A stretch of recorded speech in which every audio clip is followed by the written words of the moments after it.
بسم اللہ الرحمن الرحیم۔ السلام علیکم ناظرین، پروگرام کاوش کے ساتھ میں ہوں آپ کا میزبان عمران نقوی۔ ناظرین، میں آپ کا انتہائی شکر گزار ہوں کہ آپ بہت ساری ای میلز، تمام میسیجز مجھے کرتے ہیں، اور آج ایک دفعہ پھر جو ہے پروگرام کاوش کا شروع کیا جا رہا ہے، اور آپ کے بہت اصرار پہ کوشش یہی ہے کہ انہی کاوشوں کے ذریعے کوئی تبدیلی کچھ ہو سکے اور ہم اس میں اپنا کردار ادا کر سکیں۔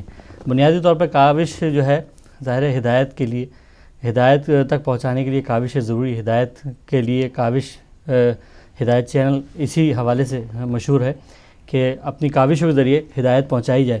اور آج ایک ہمارے ساتھ ایسی شخصیت موجود ہیں جن کا نام پورے دنیا میں مشہور و معروف ہے، اور جن کی زندگی کا مقصد روحانی علوم کے ذریعے خدا کی مخلوق کی خدمت کرنا ہے۔ ان کے فیض سے دنیا کے گوشے گوشے میں لوگ جو ہیں مستفید ہو رہے ہیں، ان سے استفادہ حاصل کر رہے ہیں۔ روحانی علوم پر بہت ساری کتابیں لکھی، اور روحانی علوم پہ بہت سارے لیکچر جو ہیں وہ دنیا میں موجود ہیں، اور پوری دنیا کے گوشے گوشے میں ان کی تعلیمات جو ہیں پہنچ رہی ہیں، اور لوگ ان سے بھرپور انداز میں استفادہ حاصل کرتے ہیں۔ اور یہ ہماری خوش نصیبی، اور یہ ہمارے ہدایت ٹی وی کے لیے ایک بہت سعادت کی بات ہے کہ ہدایت ٹی وی پہ جناب سرفراز اے شاہ صاحب، جو کہ بہت ہی مشہور و معروف نام ہے، وہ اس ہدایت ٹی وی ایک دفعہ پھر جو ہے ہمارے پاس ہمارے اس پروگرام میں شرکت فرما رہے ہیں، اور یہ ایک بین الاقوامی جو ہے اتحاد بین المسلمین کا ایک بالکل علمی جو ہے مظاہرہ پیش کیا جا رہا ہے، کہ جس میں جو شاہ صاحب جو ہیں ہمارے اس چینل پہ آتے ہیں، اور جو لوگ یہاں پہ سوالات کرنا چاہتے ہیں، جو لوگ ان سے معلومات حاصل کرنا چاہتے ہیں، وہ ان کے لیے بھی ایک آسانی، کیونکہ 157 کنٹریز میں دیکھا جانے والا چینل جو ہے یقینی طور پہ تمام دنیا میں ان کے چاہنے والے موجود ہیں، اور وہ بھی چاہتے ہیں کہ ان سے رابطہ کیا جائے۔ تو ہدایت ٹی وی اس میں ایک اپنا کردار ادا کرنا چاہتا ہے۔ اسی حوالے سے دوبارہ ہم نے شاہ صاحب کو اس پروگرام میں زحمت دی، اور دوبارہ ہمارے ساتھ اس وقت موجود ہیں جناب مشہور و معروف شخصیت جناب سرفراز اے شاہ صاحب۔ السلام علیکم شاہ صاحب۔ وعلیکم السلام شاہ صاحب، بہت شکریہ آپ کا کہ ہدایت ٹی وی پہ ایک دفعہ پھر آپ تشریف لائیں، اور میں آپ کو ہدایت ٹی وی جانب سے اور اپنی جانب سے بہت خوش آمدید کہتا ہوں۔ بہت مہربانی، میں مشکور ہوں آپ کا۔ شاہ صاحب، یہ بالکل سب سے پہلا میں سوال پوچھنا چاہوں گا جناب، وہ یہ میں آپ سے پوچھ رہا ہوں، آپ نے روحانی سلسلہ کی کوئی رسمی تعلیم حاصل کی، یا یہ سلسلہ کب سے شروع ہوا، اور کتنے عرصے سے لوگ آپ سے فیضیاب ہو رہے ہیں؟ دیکھیے، تعلیم انسان اس چیز کی حاصل کرتا ہے جو جی کوئی ایک علیحدہ سے علم جی ہو۔ جی روحانیت کے بارے میں ایک جنرل جی مسکنسیپشن موجود ہے۔ جی ہم نے روحانیت کو جی اپنی اس غلط فہمی کے تحت جی شریعت کے مقابلے میں لا کے کھڑا کر دیا، گویا کہ یہ ایک علیحدہ سے کوئی شریعت ہے۔ ایسا نہیں ہے، بالکل۔ اور روحانیت تو علم نہیں ہے، جی یہ انسان کی اس کیفیت کا نام ہے جی جو ڈیولپ ہوتی ہے اس وقت جب انسان اپنی زندگی کو جی حد الوسع حد تک، جی ہیومنلی پاسبل لمٹس تک جی قرآن اور سنت کی پیروی میں ڈھال لیتا ہے۔ کیا کہنا، سبحان اللہ، بالکل۔ تو اس پیروی کے نتیجے میں جی جو اندر ایک کیفیت پیدا ہوتی ہے جی جس میں لطافت بھی ہے، کیا کہنے، اس میں سکون بھی ہے، بے شک۔ اس میں اعتماد بھی ہے، جی اور سب سے بڑی بات یہ کہ اپنے رب پر بھروسہ بھی ہے۔ کیا کہنے، سبحان اللہ، وہ کیفیت، اس کا نام روحانیت ہے۔ سبحان اللہ، بالکل۔ یہ کوئی علیحدہ ڈسپلن نہیں ہے ایجوکیشن کا۔ جی ہاں، اگر یہ کہیے آپ کہ قرآن کی تعلیم، جی بالکل، یا دوسرے لفظوں میں اسے شریعت کی تعلیم کہہ لیجیے، جی حدیث کا علم، جی فقہ جی کی پڑھائی، بالکل، وہ تو ہیں، اس کے لیے آپ باقاعدہ ایک نصاب تعلیم کو فالو کرتے ہیں، جی اور پھر جو کچھ علم آپ کو حاصل ہوتا ہے جی وہ آپ کو کوالیفائی کرتا ہے کہ آپ علم قرآن پر میں دسترس رکھتے ہیں، علم حدیث بالکل پر آپ کی کمانڈ ہے، جی علم فقہ بالکل اس کا انسان طالب علم ہے، تو یہ روحانیت تو ایک کیفیت کا نام ہے، کیا کہنے، اس لیے اس کی کوئی تعلیم تو ہو نہیں سکتی. کیا کہنے، سبحان اللہ. اچھا شاہ صاحب، یہ ایک اور سوال یہ پوچھنا چاہوں گا کہ درویشی اور پیری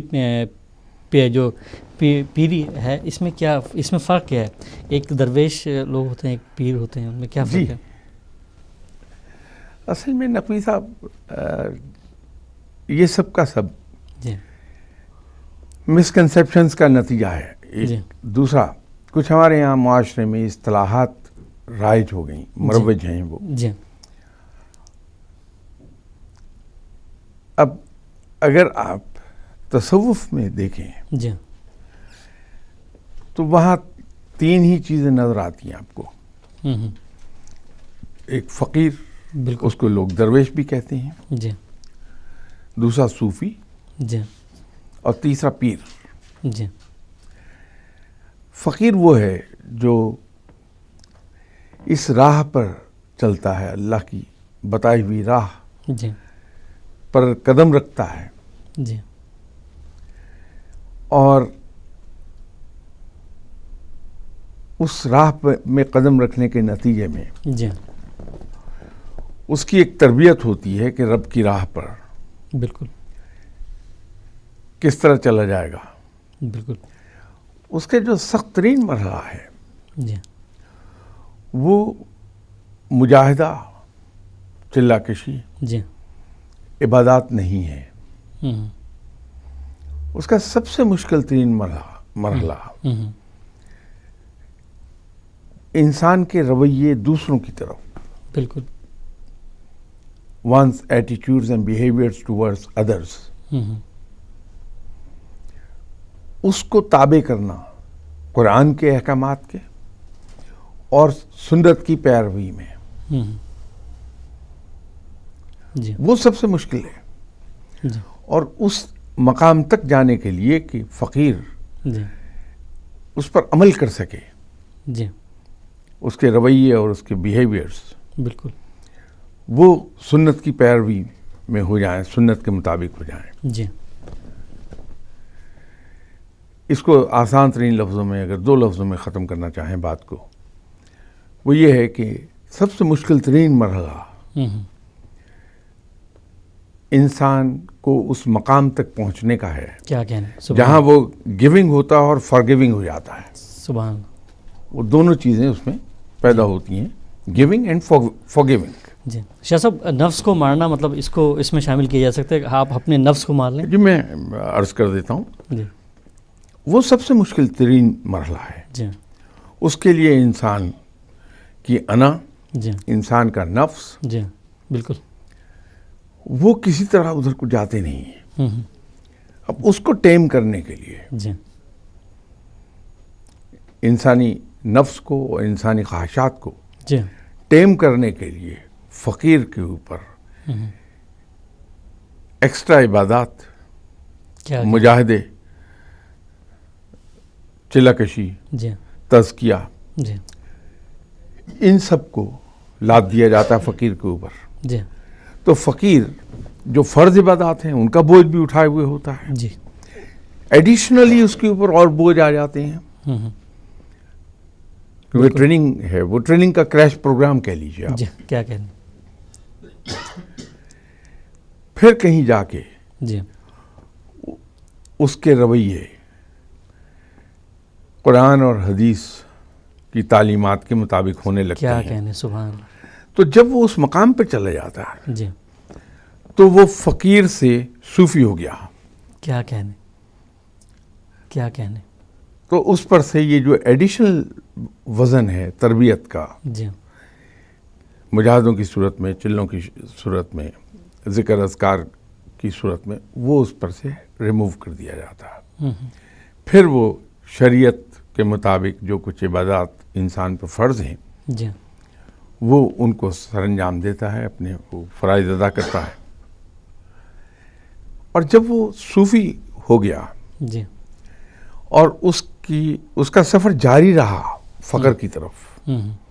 بالکل. ایکسپیرینس گین جب اس نے کر لیا, کیا کہنے. یہ بالکل ایسا ہے کہ آپ کے ادارے میں ایک آدمی آیا ہے ایز جونیئر آفیسر. جی. ایکسپیرینس گین کر رہا ہے, سیکھ رہا ہے, وقت گزر رہا ہے. جی. ایک وقت آتا ہے وہ جنرل مینیجر ہو جاتا ہے. جی. تو یہ صوفی اصل میں جونیئر آفیسر ہے. کیا کہنے. وقت گزرنے کے ساتھ ساتھ ترقی کرتا ہے, پھر وہ پیر بن جاتا ہے. سبحان اللہ. اور پیر اصل میں کہا اس کو جاتا ہے جو علم اور عقل میں بہت آگے کی چیز ہو جائے. کیا کہنے. سبحان اللہ. تو یہ فقیر, صوفی اور پیر, یہ 3 درجات ہیں تصوف کے, فقر کے. تو ہم پیر, پرشین میں اگر آپ پیر کہیے تو مرد بزرگ کو پیر کہہ دیں گے. کیا کہنے. ہمارے یہاں جو انڈیا اور پاکستان, انڈین سب کانٹیننٹ کے ممالک کے لیے جی, ان میں پیر ہم اس کو کہتے ہیں جو تعویذ دھاگے کرتا. بالکل ایسے ہی, بالکل ایسے. جبکہ اصل میں تصوف کے اندر پیر وہ صوفی ہے جی جو علم اور عقل میں بہت آگے چلا گیا ہے. کیا کہنے. کیا کہنے. اچھا شاہ صاحب, جب بر صغیر ہند کے اندر ایک بہت زیادہ ہمارے بزرگان دین اس طرف آئے, اور بزرگان دین نے بہت زیادہ جو ہے وہ جی بے شک تبلیغ دین کیا, اور لوگ بہت ان سے متاثر ہوئے, اور آج تک ان کے مزارات پہ جاتے ہیں, اس میں ان سے دعائیں کرتے ہیں, ان سے استفادہ حاصل کرتے ہیں. تو لیکن آج کے دور میں ہم اپنے جو معاشرے میں ایسے جو آپ نے ایک پورا بتایا کہ فقیر سے صوفی کی طرف, صوفی سے پیر کی طرف, لیکن ایسے لوگ اب بہت کم کیوں ہو گئے, کیا وجہ ہے اس کی, جبکہ ابھی بھی لوگوں کو ضرورت تو ہے تعلیم کی. دیکھیے, نہ پہلے زیادہ تھے نہ اب کم ہیں. ٹھیک. یہ تعداد آلموسٹ کانسٹنٹ رہتی ہے, اس میں رد و بدل ہوتا ہے لیکن نیگلیجبل. جی. فرق کیا ہے؟ جی. یہ میرے اور آپ کے مزاج کا ایک فرق ہے. کیا کہنے. بالکل. کہ میرے اور آپ کے مزاج میں ایک چیز یہ ہے کہ ہم مردہ پرست ہیں. بالکل. کیا کہنے.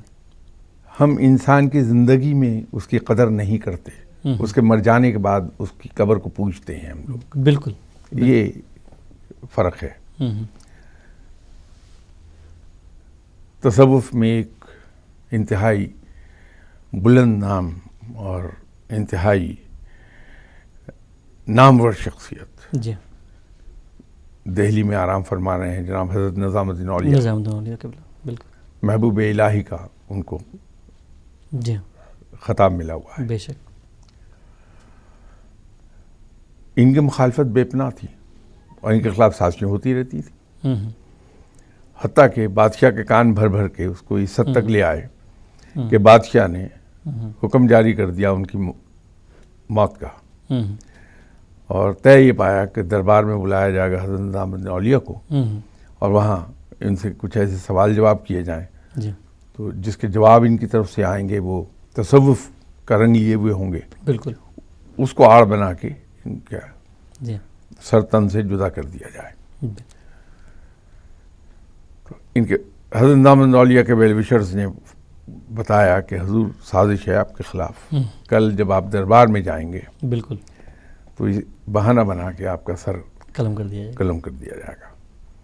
تو حضرت نظام الدین اولیاء نے مسکراتے ہوئے کہا کہ اگر وہ کل تک بادشاہ رہے گا تو ہی سر قلم ہوگا میرا. کیا کہنے. نتیجہ یہ ہوا کہ رات کو دنیا سے چلا گیا. کیا کہنے.